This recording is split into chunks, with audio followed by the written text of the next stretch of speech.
Welcome, Lindsay Allen. It's a big moment for us. How talented and skilled the players are, how much money is coming in, boost women's basketball even higher.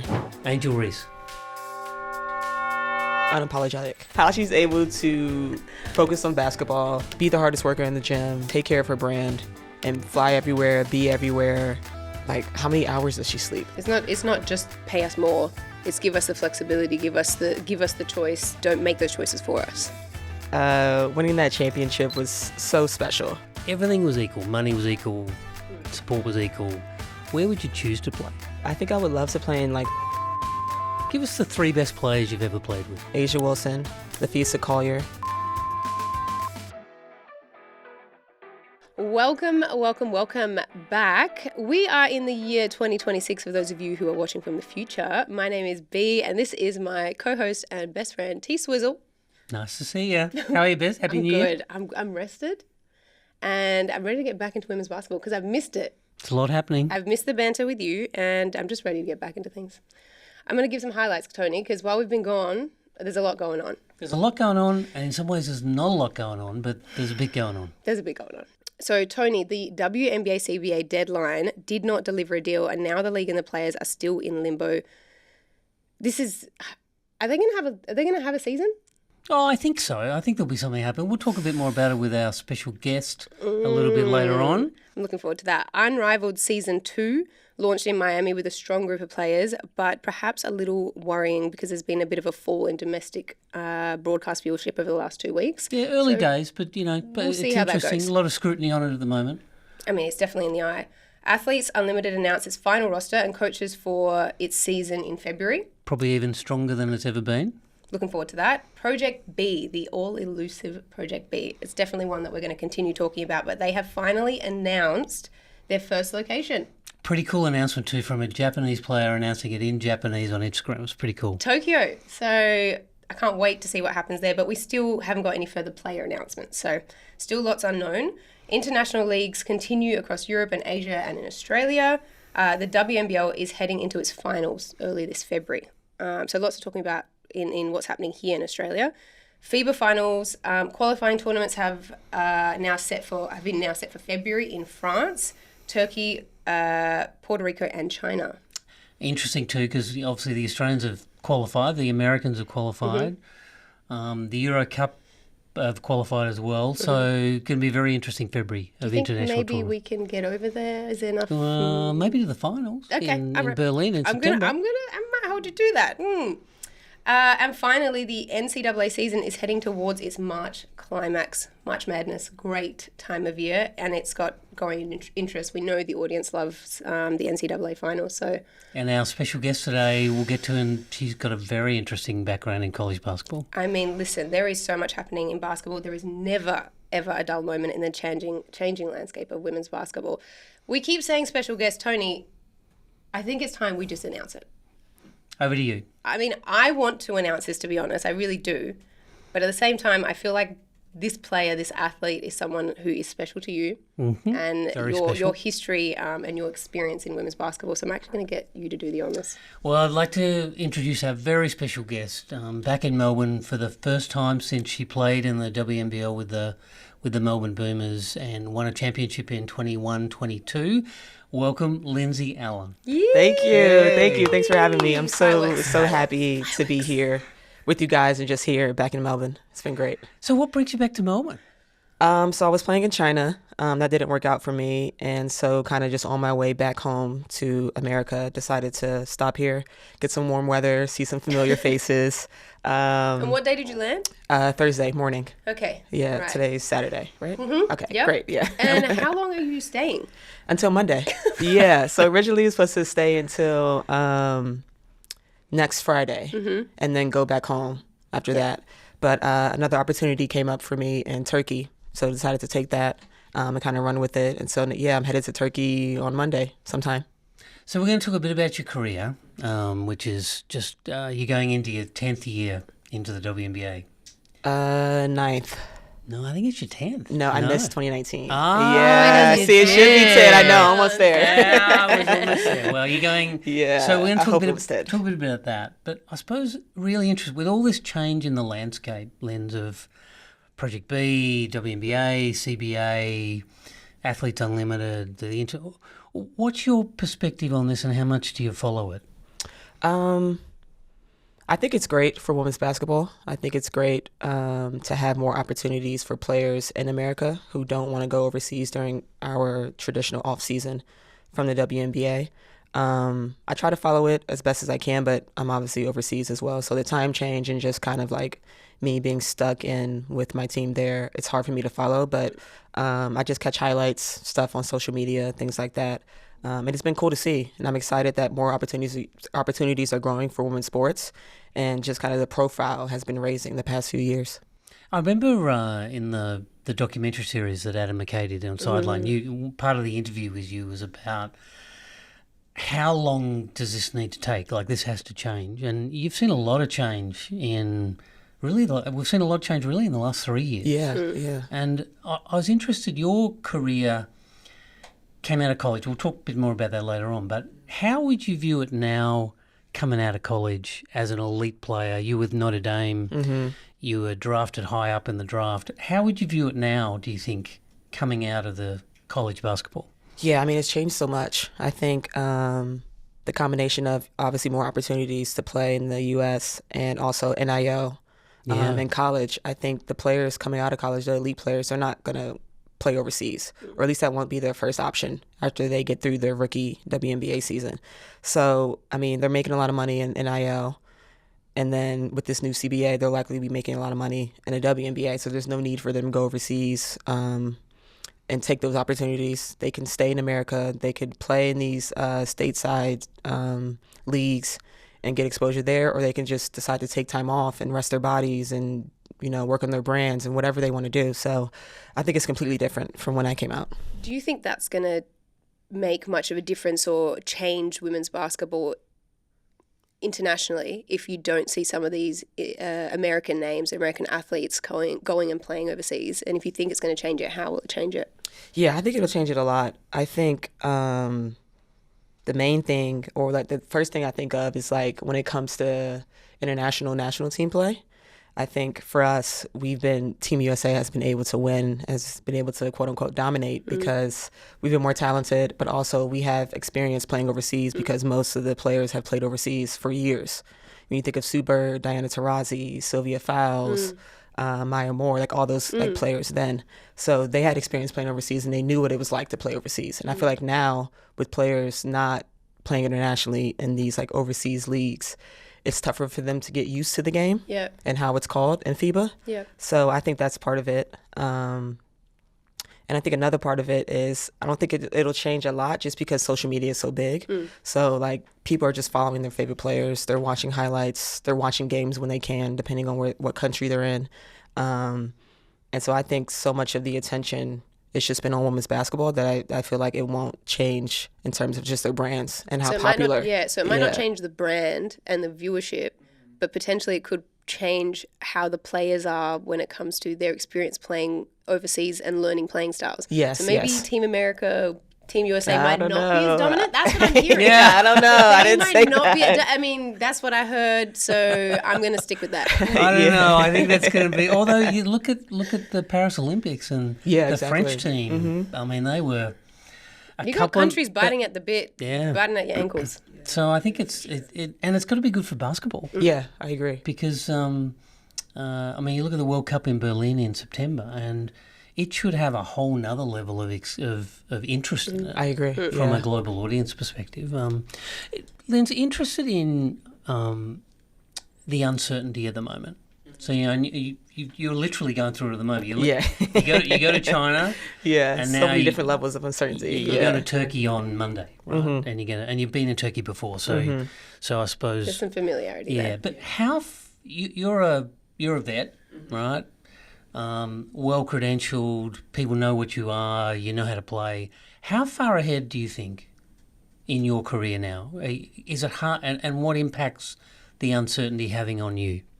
I try to think at least a year in advance for me, but I think now it's just kind of like how I'm feeling in the moment as well, like how my body feels, how I'm feeling mentally, emotionally about basketball, whether I want to keep playing, just kind of checking in with myself constantly, but trying to think a year in advance. But I feel like right now with, CBA discussions and expansion teams coming in and just all the uncertainty around it, it's hard to think in advance because you don't really know what's going to happen, like when we're going to start this season, where I'm going to be playing. I'm a free agent, just everything. Yeah. What does it mean to be a vet to you?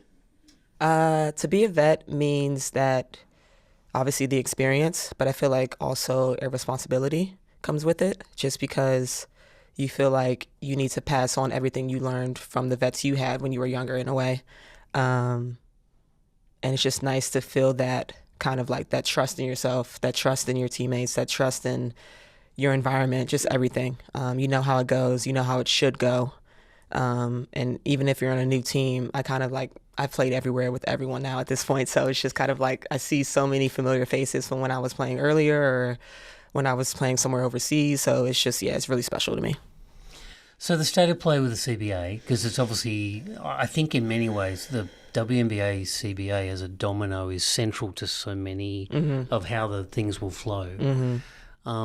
What are your views on that at the moment, and how's that impacting you? Just uncertainty, like we talked about. Everything's just kind of up in the air at the moment. Recent news obviously has been saying that we didn't come to an agreement, but we're still kind of in the status quo of our last CBA.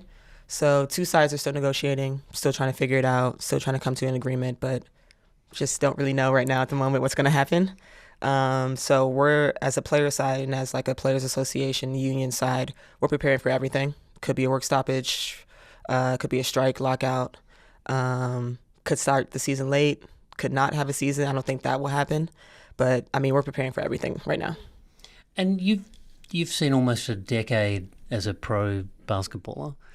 A lot of changes and a lot of good changes. What might you hope as a player through the CBA to lead to over the next 5 years from a player perspective? And put aside money, because that's clearly got to be... Yeah. And clearly that will change. But what are the other things that are important, do you think, as a player? Yeah, I think the main thing for players and what we're constantly thinking about, besides the money, like you said, is just player support. So whether that's like training facilities, whether that's like who's on staff and how many people are on staff, like physios, medical staff, assistant coaches, player development, nutritionist, dietitian, everything. That kind of player support. And then like retired player support. We talk about pensions, you talk about medical care, you talk about insurance things. So we're really thinking about that as well. That's really important to us. So we're kind of attacking it from all sides. We really want this CBA to be transformative for however many years it's going to be in place for. So we're just kind of thinking about everything, all of what the players need, all of what, mothers may need, non-carrying partners may need, like just all of types of parental support as well. There's definitely so much more in women's basketball when it comes to all of that. It's not just the game. If you think about men's basketball, if you think about basketball in general, there's like the entertainment value and entertainment factor is there. The fact that it's a job for you guys is there. But for you to be there, there are so many sacrifices that need to be made, whether that's, not being around for children or not being able to carry children. Like there's so much more than just a game and that responsibility on your shoulders. How do you deal with that? How do you deal with those emotions and the responsibility as a woman playing in basketball? Yeah, it's hard. You kind of just have to think ahead, like we talked about earlier. You have to plan. In terms of wanting children, it's kind of like, okay, like, we have options to freeze our eggs now. Is that something they come to you about? Or as an organization, they talk openly about that? Yeah, we talk openly about that, and it's an option for everyone. That's awesome. Which is great. And multiple players have done it so far at this point. So just kind of like trying to plan, like we need to kind of plan our lives. Obviously, we're women. And there are so many more options in terms of technology nowadays with having children, but it's still like you want to kind of have children when you want to have them and you don't want to have them too late and all that kind of stuff. So yeah, you have to plan that. And then in terms of childcare, you have to plan that. Mothers like to have their children with them always, of course. So traveling is tough on children, traveling is tough on us. So you have to think ahead in terms of that too. So it's just kind of like we are constantly thinking about everything. Yeah. On top of, like you said, the job we have to do. Injuries, playing, entertaining, looking good. What dance you going to do when you win something? It's a lot. It is. It's a lot. Well, it's interesting your comment as well. I mean, we can focus on the next 12 months, but this CBA will set the scene through 2030. Yeah. Like, who could imagine that we were doing a deal that will be there in 2030, 2030. right. So the legacy piece, I think you're quite right that it's a bit of a moment in time. Yeah. Exactly. And congratulations to the union and the players for holding ground, because short-termism, you could just look short-term and do a 1-2 year deal, but I think this is a bit of a moment in time for women's basketball, women's professional basketball in particular. And all the women that come after them. Yeah, you know? exactly. And the flow-on effect, because what gets set, there's clearly a trickle-down effect that what's done in the WNBA, it doesn't necessarily get replicated across other leagues, but it has a ripple effect. People are listening. Without any Exactly. question. Yeah, like it's a big moment for us. Like, in just combination of everything going on, how popular it is, how talented and skilled the players are, how much money is coming in, like everything. Like, this is the perfect moment for us to be able to kind of have this CBA and kind of boost women's basketball even higher than it should be. But yeah, just talking about like the ripple effect of the WNBA, if we decide to expand the season and have more games, obviously it affects overseas leagues, it affects AU, it'll affect Unrivaled, Project B, like everything. So yeah, this is big. So let's go back a little bit in time. Don't be scared. Right, I mean, 2016 is popular right now, I guess. Actually, it is. You're right. We were 2016. talking to our producer Angus about that, and Yeah. a good time. So go back to coming out of college. Was playing overseas a goal or a necessity? Necessity, for sure. No brainer. I think coming out of college, I knew I wanted to play professionally, and I knew I would, play in the WNBA and then play overseas somewhere, of course. And what would have happened nowadays? So if you're Lindsay coming out of college, you played two national championship games, you're a high quality captain of Notre Dame. What do you think had happened now? Necessity or choice? Like right now, January, whatever it is, 17th. Well, we've got a whole class coming out in a couple of months' exactly. time. Yeah, also considering the new CBA. Choice, for sure. And I think that's what we want to move to. Yeah. We want players to have choices. We want them to feel in control of their careers, of course, and have that autonomy, and not be forced to, go to foreign countries and be in an uncomfortable experience if they don't have to. But I think the experience of playing overseas teaches you a lot as well. So, but yeah, I'm all about choices. So I'm glad that players now have the choice whether they want to stay and play here, play overseas as well, whatever they want to do, they can do. And I think that's a big theme, not just in basketball, but I think for women generally, that to create choice is such a significant step forward. It's not just pay us more. It's Yeah. give us the flexibility, give us the choice. Don't make those choices for us. Yeah, exactly. So, Lindsay, I was interested in when you're making your choices about where you play, and let's not necessarily reflect on the lack of choice back then, but maybe even in the moment. What are the factors that you take in particularly to account? And again, let's put money aside because that is a factor. Yeah. But what are the other choices that influence you on where you go? I think early in my career, it was mostly whatever my agent came to me with. That first option was usually what I would take, just because I trusted my agent. And I used to be with Tisha Pinachero, so I mean, her legacy speaks for itself. Yeah. She's such a legend in the game and point guard as well. So I really trusted what she saw and what she thought and where I should be going. So usually it would just be that. And then as I got older, it became kind of, okay, where haven't I played before? What's the team like? What's the city like? Sometimes you know who you're going to be playing with, whether it's like a domestic player in that league or a foreigner as well. So yeah, those are what I'm considering. And could I presume also leagues or clubs that have had internationals players previously, you can Yes, of course. I presume you can sort of network a bit and find out what the lay of the land is. Yeah, exactly. That's really popular. You just kind of ask someone because we all talk as women basketball players, especially in the WNBA. So we're constantly asking, like, hey, what was your experience like here?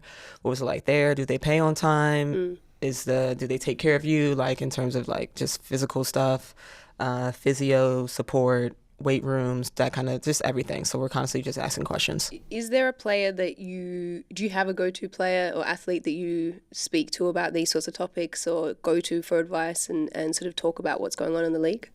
Yeah, for sure. I think for me, one of my closest friends is Tiffany Mitchell. So I'm constantly... Hey, Tiff!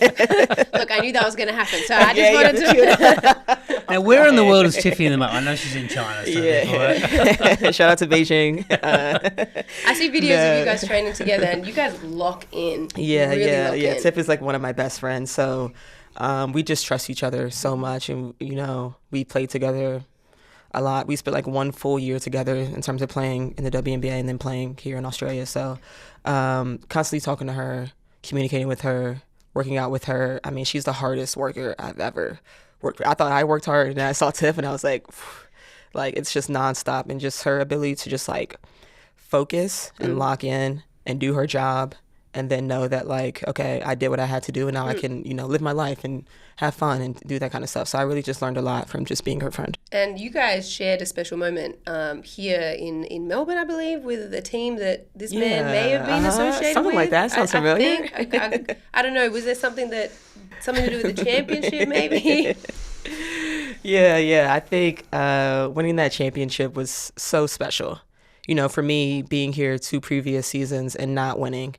And then that fire in you. Yeah, exactly. And then being able to come back, see familiar faces, see old friends, play with friends, people I'm still close with today, and win that championship with Guy, who I have a special relationship with too. It was just incredible. Like, it was just everything I could have wanted out of this experience. The Melbourne Boomers leading the Perth Lynx.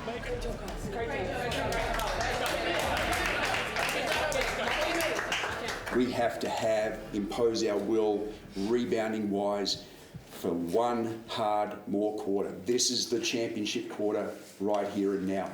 Offensively, we get to our spacing, we make them guard us. It's a long game defensively for them if they've got to keep chasing. Right, so be patient, get the best shot, multiple choice test, let's pick them apart. Okay, it's 0-0. I can't emphasize that enough. 1 quarter. 3rd quarter is the championship quarter. Starts with the defense and the rebounding. On the back of that's the execution. Let's go. Extra pussy on 3, 1, 2, 3. Extra pussy. Okay. First play here.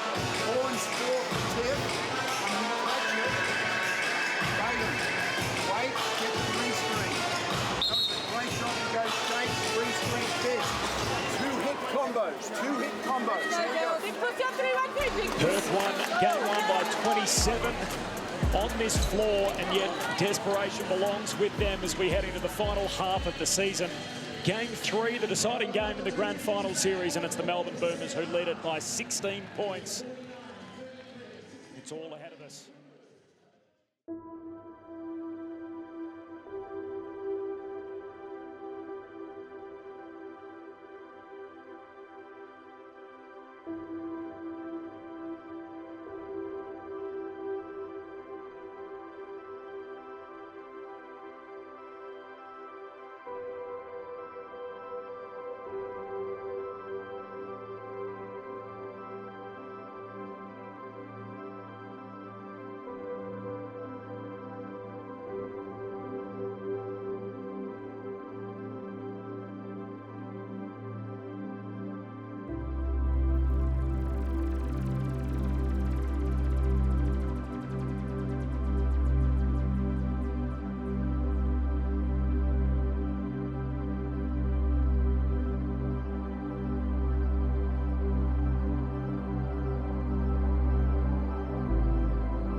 Final 10 seconds, and Guy Malloy's team is going to go from contenders to champions. For just the second time in their 38-year existence, the Boomers are WNBL champs.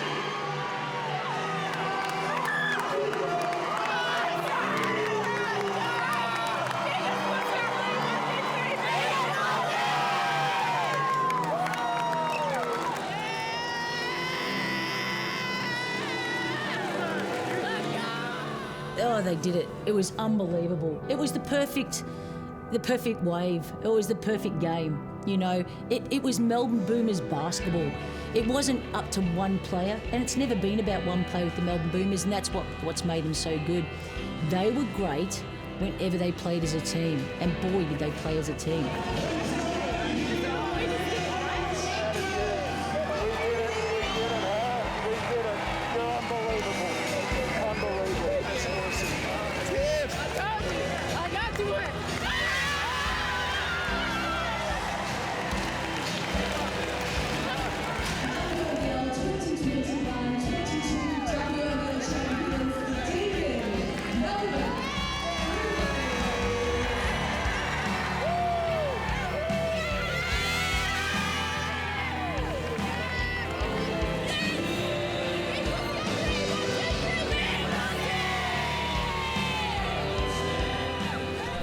Well, look, we were very, and I think it's to the value of WNBA level elite talent. Mm-hmm.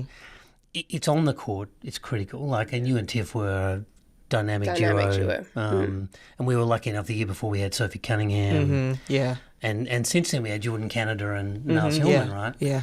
But I think part of the reason I think they bring value to an international league like the WNBL is because of the training standards that it establishes and the work ethic. And for the Australian players, particularly the younger ones, hey, this is the level I've got to be at. Exactly. Day in, day out, day in, day out. So you've been around several different countries in your career. So we're just going to play a little game, if you don't mind. Oh, God. So one word that comes to mind for your experience in, and we're just going to go through the countries, Russia. Cold. Australia. Hot. No. Australia. Magnetizing. Yeah. I like that. Poland.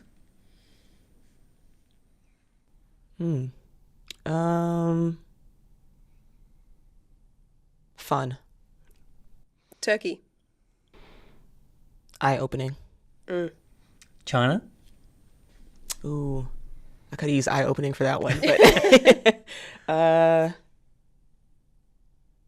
it's 2 words, just lessons learned. Okay. And of all the places you've been to, where had the best food? Oh.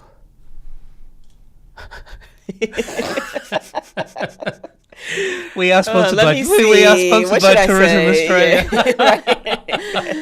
I'm going to say Australia. Thank God. Why?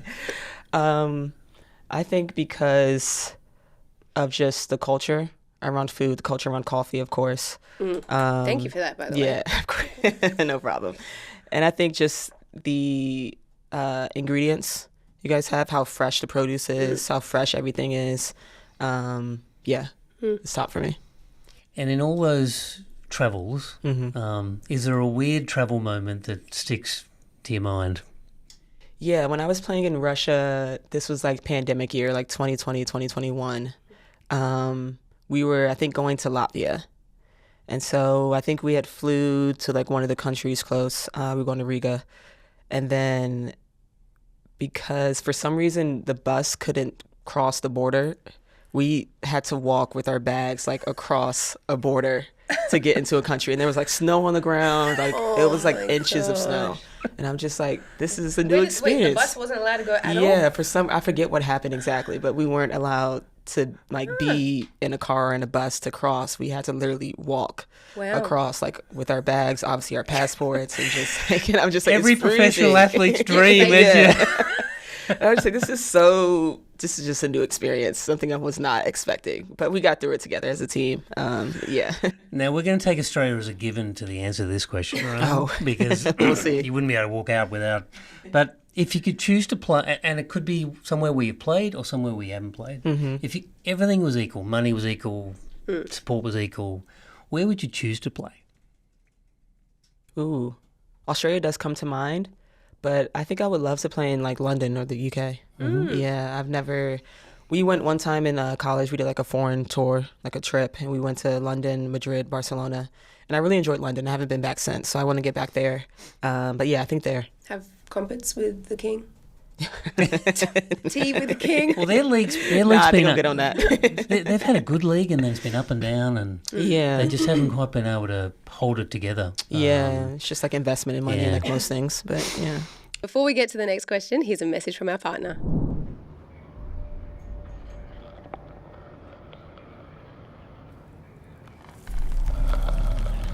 Some of us have vaped around little brothers and sisters. These kids could be breathing toxic chemicals without them even knowing. I don't think it's worth it vaping at all. So, Lindsay, imagine you're talking to a young player coming out of college at the moment, and they're asking you about the pros and cons of actually playing, making the choice to go international. What are the pros and cons? I think the pros are being able to experience a new culture, a new country. I think there's nothing like getting out of, your comfort zone and getting out of, like, I guess in this situation, America, and just experiencing something different. You get used to how Americans do things and the American culture, but when you go somewhere else, you kind of have to learn, maybe this is not right, or maybe this is just something different, or maybe I like this better, or whatever it is. I think it's something about that experience that just teaches you so much about the world and so much about being human and about how to treat humans, really. So I think that's important. Another pro is just diversifying your play. There's different styles, different coaches. Overseas, there's no defensive 3 seconds like there is in the WNBA. So you have to kind of learn the game differently, defensively and offensively. So, yeah, diversifying your play. Another pro, kind of like with the first two, is just kind of you meet new people. If I didn't play overseas, I wouldn't have met all these people that I've met. And it's just been incredible getting to know them and getting to have these relationships with them. It's just been great. Cons, obviously, being away from family is tough. It doesn't get easier. It actually gets harder. So Why is that? I think for me, at least, as I get older, I want to be more settled. Yeah. And I want to be home more. Yeah. And I want to just have that home base where I can feel rested and just have a reset and just refresh and all those sorts of things. So, yeah, it gets harder. Another con being in terms of like today's game and today's players, it's all about your brand. And when you're overseas, you're not able to take advantage of it as you are if you were physically present in America. So that's important too. I think that's it. Do you think, we kind of touched on it before, talking about the opportunity to play overseas and all the growth that it gives you playing overseas. But with the way things are going now, with the off seasons or even within season, the opportunities there are to play here with more money now, that's going to potentially deter people from playing overseas. But all the pros that you get, the pros and the reasons to play overseas that you've already listed, do you think the playing style of these athletes, of these women, is going to change, and they're maybe not going to get that experience of how they play in Europe, how we play in Australia? So when it comes to those big international tournaments and competitions and World Cups, that maybe there might be a leveling out over time if the American athletes are not having the opportunity to actually play and see the competition overseas? Yeah, I think so. I think that's possible. I also think that because the WNBA is becoming so popular, we're getting coaches from everywhere, including the NBA. So I think we're getting those different styles, regardless. So I think the other thing is that we've talked earlier, previous episodes, about the increase in the number of, or the percentage of international players. Yeah, exactly. Coming into the WNBA. Exactly. Well, and that's another factor, similar to the NBA over time, probably a little behind it at the moment. But the coaching piece is really interesting, isn't it? Where the WNBA is drawing. You touched on that. Yeah. Tell us, you had that experience in Connecticut this year. Yeah, exactly. So just having a different style and experiencing a different way of playing, I think is important. but it's also just like, I don't know, when you're growing up in America, you're not thinking about how they play here in Australia or in France or in Spain. You're kind of just, you know what you know. Yeah. And it's taught one way. So I think you kind of have to readjust. And it's hard for people to adjust. It's hard for change to happen. So there could be a leveling out. It would just be, I guess, across more the board, it would be really, more on yeah. the athletes to make the effort to diversify their game. Yeah, You know? yeah, for sure. And I think the athletes, I mean, women's basketball players are getting so much more skilled and talented. They're getting so much more support. Yes. Coaching, facilities, all of that to, I guess, Yeah. increase their skill level. Yeah, and then like it's just like available everywhere. Like you can just pull up YouTube and watch it.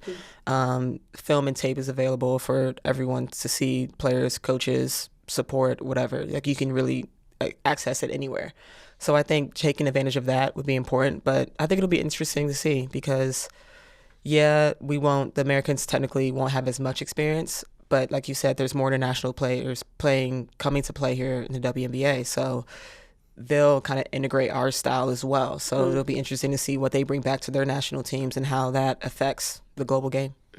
One of the things I admire about Lindsay as well is and playing internet, you're playing all year round. There was probably a point where you might have been worried about your body and the wear and tear, particularly around knees and so on. For sure. You seem to have really turned that around over, I'm going to say 5 years. Not quite, yeah. But what was the turning point in that? I think just experience. I think experience in terms of knowing my body better, playing more, and then also just like being able to play in the places I played in and meet the different like physical therapists and athletic trainers that I have and knowing what works, them giving me exercises and me just trying trial and error really and knowing what works, knowing what doesn't, and just kind of keep doing that and staying consistent in that, and knowing that if I do it, it's going to help. If I don't do it, I'm going to be in pain. So it's just like, it's crazy to think, it's crazy like, oh wow, if I do it, it works. If I don't do it, it doesn't work. But it's so true. Like you have to stay consistent in it if you want to see results. And that's in terms of everything really. But yeah, just knowing what works for my body, knowing what I need to be doing and just staying on top of that as much as I can, and it's been working. Yeah. Definitely Let's go on a bit more opinion stuff because we want to. There's a few people out there. There are a few people out there that want to sort of hear what Lindsay actually. So, give us the 3 best players you've ever played with, or against. 3 best players I ever played with would be A'ja Wilson, Nafisa Collier, Sylvia Fowles. It's a pretty good threesome. They're pretty good. They would be in my Mount Rushmore. Yeah, and also 3 of just like the best teammates and best people I've been around as well. Yeah. Hardest workers, everything. How about internationally? Ooh, Particularly players who haven't come to the WNBA. WNBA. Oh, I'm trying to think. My memory is so bad. I'm not gonna lie. My memory is trash. You know what my this god. Is? This is the Americans are the best. the only people that. All right, well, let's move. You think about that, but there are we do have questions about the American team and the American players.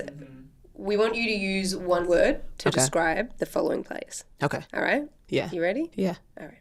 A'ja Wilson. Beast. I like that. And you played with her in the Aces. Yeah.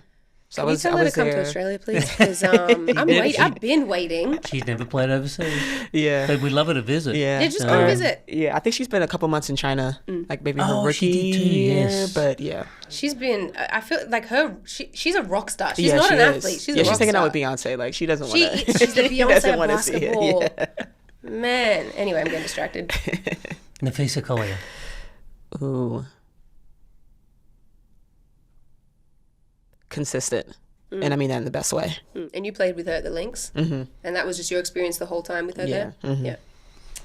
Yeah. Jewell Lloyd, Ooh. who you were with in Notre Dame. Bucket. Yeah. I got the opportunity to interview her during the World Cup in Sydney in Australia. Oh, yeah. And it was like very last minute rushed opportunity to interview her, and it was like in the hotel lobby when they were like celebrating their win. I don't think she'll even remember, and it was dark. And the videos that I have, I've never posted them anywhere because they're so dark you can barely see us, and it's us just hiding in the lobby. Hey, with AI nowadays, you could go back and reproduce those. Yeah, for real. Honestly, brighten Someday it up a I'll little. repost it. She's gonna be like, "What? When was that?" Because they were mid celebration. I almost felt bad pulling her away, but that was a little highlight for me. Yeah, she's super cool. Just a great person. Yeah. Angel Reese. Ooh, I would say Angel is unapologetic. Is that the name of her podcast? It might be. I think so. That was wow, that's crazy. That's But called like, it's just a marketing. perfect, it's the perfect word That was to perfect describe marketing. her. You Like, played with her at the Sky. Listen, I am dreaming that someday we get her on this show oh, because I love when a athlete can dominate, when they can play really well on the court, but they show us what it's like to have a brand and a life outside of basketball. Yeah. And obviously, I think she's doing that well. If she comes on this show, in this room, yeah. what's one thing that like you want us to ask her about? Something that most people might not necessarily know, or just a funny memory that we can ask her about. I mean, this has been talked about, but I really want to know how she does it. How she's able How she does it. how she's able to focus on basketball, get her workouts in, be the hardest worker in the gym. Yeah. And then, like you said, take care of her brand and fly everywhere, be everywhere. Like, how many hours does she sleep? I'm just thinking. 1 or 2. That's what I'm going to ask. How many Yeah. hours do you sleep? Yeah. Well, She's Lindsay. like, Compartmentalize. Yeah, you have to. She must be great at it. All right, player you haven't played with, we don't think, but you played against Caitlin Clark. ooh, electrifying. Yeah. She's so hard to guard. She sees the court so well. She's fast. She's quick. She can shoot, obviously, from the logo. Yeah, she's really good. If you could ask her one question to do with, I guess, her mentality, what would it be? What's her approach to games? All right. When you're here, Caitlin, I'm asking you that, your approach to games. And then last two of your former teammates from the Melbourne Boomers, Okay. Tiffany Mitchell Ooh, tough. and Ezzy McBiggle. Ooh.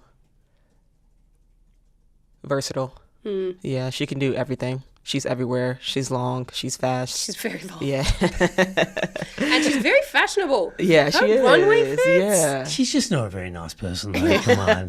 Yeah. She needs a bit of Behind the personality. scenes, I don't know. but- Can I tell you a story about what she did to me? Oh, no, yes. Yeah, this is why I don't think she's a very nice person. We were at a game, at a WNBL game, not end of last year, and I saw her there, and I was with a friend, and I introduced her, and I said, "Hey, can we grab a photo for the podcast?" And she looked dead blank in the eye.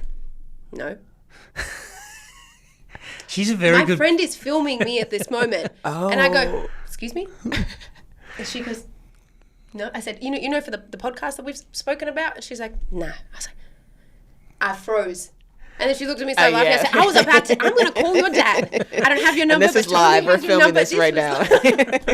She laughs so hard. She's a very good poker player. Yeah, she is. I She told is. Tony, I was like, "You never told me she could." My heart skipped a beat. I froze. Everything around me just went silent. Anyway, it's fine. Clearly I'm over it. Right. Lindsay, Yeah. I haven't done a deep dive on social media, Oh, goodness. and You've got to show I that should've one. cleared my You've socials. got to show the WNBA pre-game one. which one? I should have cleared everything. There was so many moments that I was like, "Look, we need to talk about it." This little segment, The fashion one. the segment that I want to ask you about. This segment is called "What Were They Thinking?" Ooh, okay. Okay, and sometimes it might be about you, or it might be the person who's talking to you. So we talked a little bit about fashion and runway fits, a very important part of the WNBA. In this moment, what were you thinking? How were you feeling? And where do you rate this in your favorite outfits? It's definitely one of my favorite ones. What I was thinking was walking in, need to take my sunglasses off because I can't see. Also, whose Cybertruck is that? When I first That was walked in. purely fashion, so it wasn't okay. Yeah. Also, I thought it was Angels, but it wasn't. I think it was. Angel has a Cybertruck? No, I don't think so. Which Okay. is why I was like, yeah, I was surprised. Okay. I think it was Lil Durk's Okay. because he was there performing at halftime, maybe or something. Okay. I don't know. All right. But yeah. Okay. All right. And then the last one I'm going to ask you about is this moment. So what's Asia thinking? Because She looks like she's going to eat you or stomp on you. She looks a lot tall. I don't know if it's the angle of the photo. Yeah, well, I'm in like the foreground, and so she looks it's huge. different. Yeah, she does look huge, but obviously I'm in front of her and where What the is she camera thinking when is. she's looking at you? I don't think she's looking at me. She's looking at also, you, okay? Also how this looks too. I'm like, is she looking at me? Is she not looking at me? Thank you. That's how it looks. That looks like you're trying to avoid her eye contact. Yeah, we probably just fouled her or something, and I'm like, of course we fouled Asia. So Did you foul her? And you're like, don't look at me. It wasn't me. I never fouled. I know what you're talking about. Yeah. All right. Good to know. I don't know what that is. We could talk to you for another hour, but Yeah. we just first I'm just going to start with a bit of a thank you, and then we'll close the show. But look, you should be I'm sure you are, and I know your family are so proud of your career. Notre Dame was just the start. It must seem like an eternity ago, but 4 years there, captain of that famous college team, and took them to 2 Final Fours, 2 national championship games. You've been you are a veteran of the WNBA, which is not to be underestimated. How easy that is to achieve. To be entering your 9th year, maybe your 10th year, maybe an expansion team. Who knows? But also, I think the longevity is underestimated in pro basketball, and particularly women's pro basketball. So, hey, thank you for being here. Thank you for coming in, and more particularly, good luck with what comes in the next 1-2 years. And from a personal level, I really hope it sets you up even more for the rest of your life, because it is a bit of a moment in time. Yeah, thank you. I appreciate you guys for having me. This was a fun discussion, so yeah, thank you. And good luck with your flight to Turkey. Yeah, and hope thanks. everything goes well there. Thank hope you you. get some sleep on the flight. That was another awesome episode, Tony. And I think that was really special, obviously, considering Lindsay played on the Boomers, was a champ with you. So I know how important that was to you. Thank you guys for watching. Stay tuned on everything that we're doing. Keep an eye out on YouTube, Spotify, and Apple Podcasts. And we'll see you at the next podcast.